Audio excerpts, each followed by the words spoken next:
Hello and welcome back to another predictions video. So, seeing as how I already did predict the NFL playoffs, and there's college football playoffs on today, I thought I might as well just react and predict the games that go on today. But I say react and predict because there's only two games. It's only the Fiesta Bowl and the Chick-fil-A Bowl. So I'm not only going to just do two things, I'm also going to look at the scores of the other games and how the teams that are in the Fiesta and Chick-fil-A Bowl got there. So let's get right to it. Okay, so the first game that went off on December 19th was Alabama at Oklahoma. Alabama came up with the upset 34-24. It's not a crazy upset, not like ones that happened later just because it's the 9 seed and the 8 seed. But first, looking at it, Alabama here, we got Ty Simpson going 18 for 29, 232, and 2. Rushing game couldn't do an awful lot. The receiving game was led by Latsier Brooks, I believe I'm saying that right. 5 receptions, 79 yards, and 2 touchdowns, which is ridiculous. And the defense sacked Oklahoma's quarterback 5 times and picked him off once as the kicker, Connor Totley, kicked them 10 very needed points. Now looking at Oklahoma, we got John Mateer going 26 for 41, 307, 2 touchdowns, and a pick. The rushing game was largely ineffective except for John Mateer, the quarterback, rushing for 19 times, 15 yards, and getting a touchdown off of one of them. The receiving game was led by Deion Burke, 7 receptions, 107, and 1 touchdown. Jermichael Carter had the exact same average, but 3 receptions for 46 yards. The defense got to Alabama's quarterback 4 times and was largely ineffective, letting up 34 points.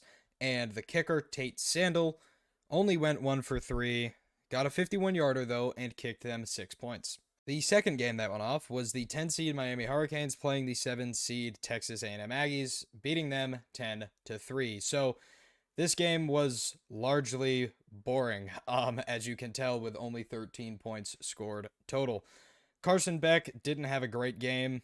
The rushing was wonderful, actually. 17 carries for 172 yards. No touchdowns on the rush, though. Malachi Toney did get the singular touchdown of the day, as the defense got to Texas A&M's quarterback 7 times, Bryce Fitzgerald casually getting 2 interceptions and doing absolutely nothing else. He just came on the field to play wide receiver for A&M while being in a Miami Hurricanes uniform. And Carter Davis, Miami's kicker, only went 1 for 4. Longest was a 21-yarder, not great, but kicking 4 points that did win them the game. Taking a look at Texas A&M now, we got Marcel Reed going 25 for 39, 237, and those 2 picks with no touchdowns. The rushing game didn't do an awful lot, and the receiving was led by Mario Craver, but 7 receptions, 92 yards, no touchdowns, no points put up. Defense only got to Miami's quarterback twice with no picks, and honestly, playing a solid game, but, you can't do an awful lot when the only points that you get are from your kicker, Randy Bond, kicking 3 points. Next, we had the saddest game for me to see. It was the Tulane Green Wave losing to the Ole Miss Rebels 41-10. I love Tulane because of a Wyatt's World video, or series, I should say, where he plays as the Tulane Green Wave, but their quarterback went 20 for 35, 306, a touchdown, and a pick. The rushing was lackluster except for Jamari McClure, who went 15 for 84. The sole receiving touchdown of the day went to Justin Reed, as Shaz Preston had an average of 25 with 5 for 125. The defense only got to Ole Miss's quarterback twice and honestly sucked, but that's what happens when you play Ole Miss, and the kicker got 4 points. Now looking at Ole Miss here, the quarterback Trinidad Chambliss went 23 for 29, great completion percentage, wow. 282 and 1, and then I think they put in their backup just because they didn't want him to get injured in the last couple snaps of the game. But Trinidad Chambliss didn't do as much as he did in the air as he did on the ground, where he got 2 rushing touchdowns. Quan Lacey also got a rushing touchdown, and so did Logan Diggs. Receiving was led by Deuce Alexander, but the touchdown went to Dejon Stribling. The defense only got to Tulane's quarterback twice and picked him off once, but, held him to 10 points, so they did what they needed to do. And Lucas Camillero kicked them 11 points.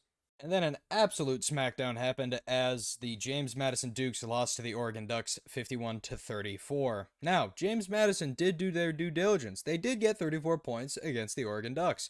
as Alonzo Barnett III, sorry about me itching my nose there, went 23 for 48, 273, and 2 touchdowns. And somebody else, Nick DeGennaro, went 1 for 1 for 50. So absolutely great game out of him. Wayne Knight, their running back, went 17 for 110, no touchdowns. The quarterback punched in a rushing touchdown, and so did Lakota Dipri. Receiving was led by Nick Gennaro, the guy who got the 1 for 1 for 50. And he went 5 for 90 with 1 touchdown. And then the other passing touchdown went to George Pettaway on 2 catches for 37 yards. The defense did not sack Oregon once, but they did pick them off twice and didn't play a great game because they let up 51 points. Oregon's Dante Moore went off on 19 for 27, 313, and 4 touchdowns. Did throw those 2 picks, though. Jordan Davidson was their lead rusher off of 10 carries for 90 yards. Derry Hill Jr. got a rushing touchdown, 6 for 76, not 67, with that rushing touchdown there, and Dante Moore did punch one in. Receiving was led by Malik Benson on 5 receptions for 119 yards and 2 touchdowns. Jeremiah McClellan, went 6 for 83 and a touchdown, and Jamari Johnson also got a passing touchdown on 1 catch for 41 yards. The defense only got to James Madison's quarterback twice and didn't pick him off once, but Atticus Sappington did kick them 6 points. Honestly, this was a terrible game from Oregon's defense because JMU was not that good. Like, they could have done, like, I've been kind of robotic, but, like, I gotta punch in somewhere. I was disappointed in Oregon seeing this, because it's James Madison. Like, they're not the best, but, you know, they won. They put up 51 points. It is what it is, but good thing your offense is good, because otherwise you would have been upset bad. The first major upset of the playoffs came in the Cotton Bowl, where the 10-seed Miami Hurricanes beat the Ohio State Buckeyes. Carson Beck had an alright game, 19 for 26, 138, and a touchdown. Their leading rusher was Mark Fletcher Jr. on 19 carries for 90 yards, but Chamar Brown got the 1 rushing touchdown of the day. The passing game was largely ineffective, except for Mark Fletcher Jr. getting the singular touchdown on 2 catches for 25 yards. The defense got to Ohio State's quarterback 5 times and picked him off twice, which honestly was a shock for me to see. Because, you know, it's Ohio State. I honestly thought they were going to win this game, but, you know, upsets happen, and this was a crazy one, and Carter Davis also kicked them 6 points, but I got to look at Ohio State here because I need to know I need to try and figure out what happened on this, because Julian Sayin, 22 for 35, got a touchdown. I guess it was just the 2 picks. Bo Jackson? He's back? What? Okay, well, I guess Bo Jackson went 11 for 55 and a touchdown on the ground, and Jeremiah Smith was their lead receiver, 7 receptions for 157 and a touchdown.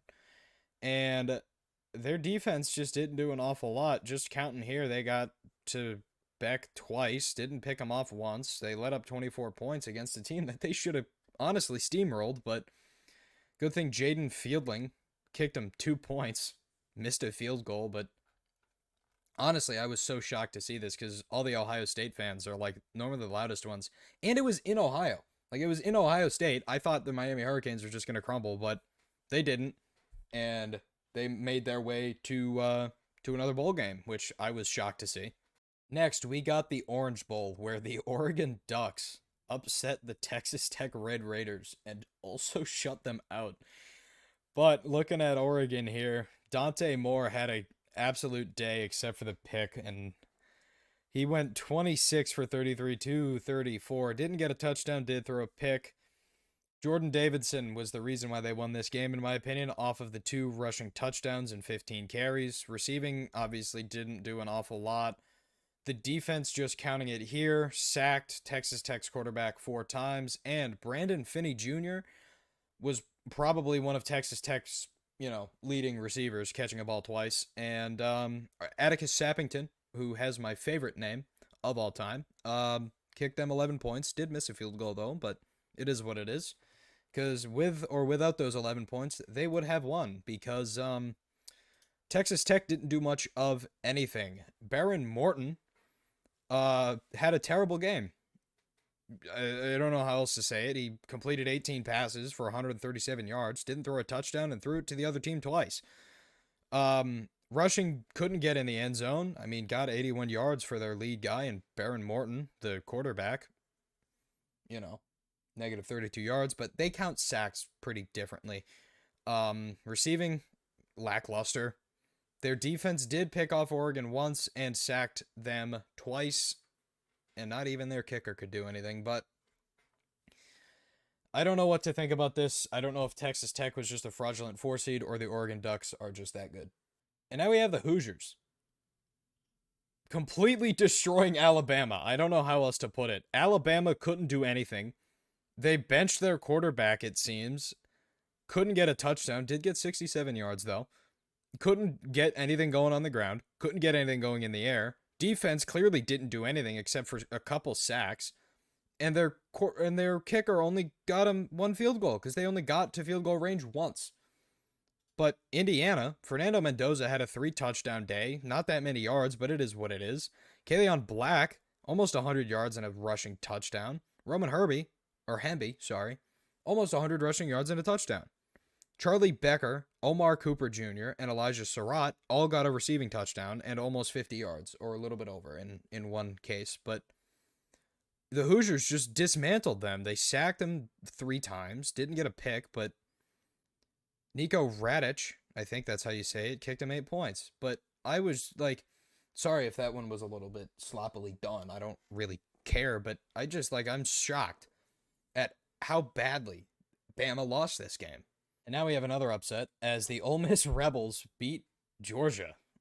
In Georgia. Like, I guess home field advantage doesn't have anything to do anymore with anything.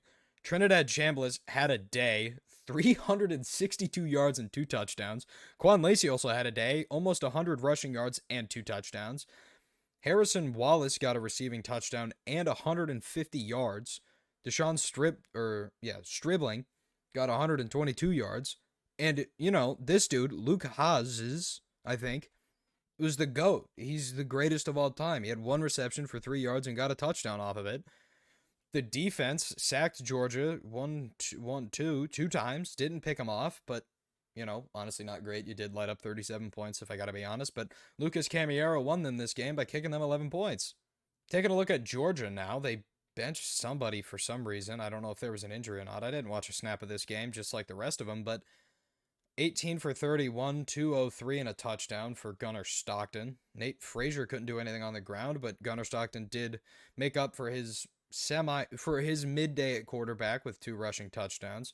Zachariah Branch got the receiving touchdown and 67 yards. The defense didn't get a sack or an interception, so there's the problem. It was Georgia's defense. Okay. Wow, that is so disappointing. And Peyton Woodring kicked him 10 points, but that is ridiculous. And for my first prediction, I am going to be predicting the Fiesta Bowl because it goes off first on Thursday at 7:30. Now, I do think this is going to be a close game because pretty much both teams are a surprise being in this. If I'm going to be honest, both teams fought their way to this, and it's going to be a close game because they both deserve it. Because, now it will be a close game, but because of who they've beaten, in my opinion, I feel like Miami has had the harder schedule going into these playoffs. I do think that Miami is going to take this game just because they've proven themselves more to me because of Ole Miss having to play Tulane in that first round. They had a pretty easy first round, if I'm not going to lie. Tulane isn't great as much as I would love them to be, but yeah, I just think Miami's going to take this one. Now for the Peach Bowl, where I didn't really write a script for this one because if I'm going to be honest, I kind of forgot. It's going off at Friday at 7:30, and I got the Hoosiers winning this. They're the team to beat. They have the Heisman. Oregon's a great team. I had a lot of fun looking at their stats just now, but I mean, they have the Heisman winner. It's Indiana. They've just beaten everybody, it seems. But if I'm wrong, I'm wrong. I should have probably done a little bit more research because college football isn't really my thing, but I wanted to just get my thoughts out there just because. And that is going to do it for today's video. Sorry if it was a little sloppily made. I just kind of got to do something. I'm trying to do like a video every day kind of thing and just see how long I can keep that up for. But like and subscribe. I have a lot of fun making these. Just because, it's something to do. It gives me something to do. It's fun watching the views go up. Even though they don't go up that high. But, I'm not mad at it. I love seeing a 10 view video with one that only really deserves one, and that's me. But thanks again for watching, and I will see you in the next one. See ya.